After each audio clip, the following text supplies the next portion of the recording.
இந்த காணொளி மனித மனங்களின் இயல்புகளை விவரிக்கிறது. ஒரு கிராமப்புற சிறுவன் மிதிவண்டி சக்கரத்தை வைத்து விளையாடி கொண்டிருக்கிறான். பின்பு ஒரு ஆற்றங்கரையில் அமர்ந்து யாரோ ஒருவர் துணி துவைத்து கொண்டிருப்பதை வேடிக்கை பார்த்து கொண்டிருக்கிறான்.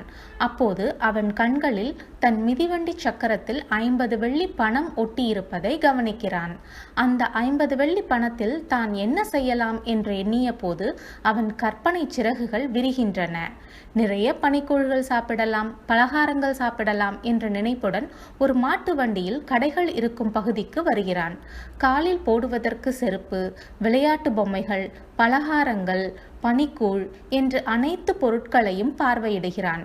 ஒருவர் பனிக்கூழ் சாப்பிடுவதை ஆசையாக பார்த்து கொண்டிருந்த சிறுவன் ஏதோ சத்தம் கேட்டு திடுக்கிட்டு அத்திசையை பார்த்தான். அப்போது அங்கிருந்த ஒரு தேநீர் கடையில் நடக்கும் நிகழ்வு அவன் கண்ணில் படுகிறது. அவனைப் போல மற்றொரு சிறுவன் பந்து விளையாடி அப்பந்து விழுந்ததால் தேநீர் கடையில் இருந்த தேநீர் கோப்பைகள் உடைந்து நொறுங்கி விடுகின்றன. கடையில் இருந்த மூதாட்டி ஒருவர் அச்சிறுவனை சைகையால் அழைத்தார். பயந்து நடுங்கிக் கொண்டே அச்சிறுவனும் மூதாட்டி அருகே சென்றான். கோபமாக இருந்த மூதாட்டி அச்சிறுவன் அருகில் வந்ததும் சிரித்து கொண்டே அவன் பந்தை அவனிடம் கொடுத்தார். பயம் தெளிந்து சிரித்து கொண்டு பந்தை வாங்கிய சிறுவனை தலையை கோதி அனுப்பினார் மூதாட்டி. உடைந்த கண்ணாடி கோப்பைகளை பெருக்க ஆரம்பித்தார் மூதாட்டி.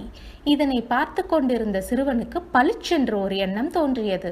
அருகில் இருந்த கடைக்கு சென்று தன் 50 வெள்ளி பணத்தில் சிறுவன் ஏதோ வாங்கினான்.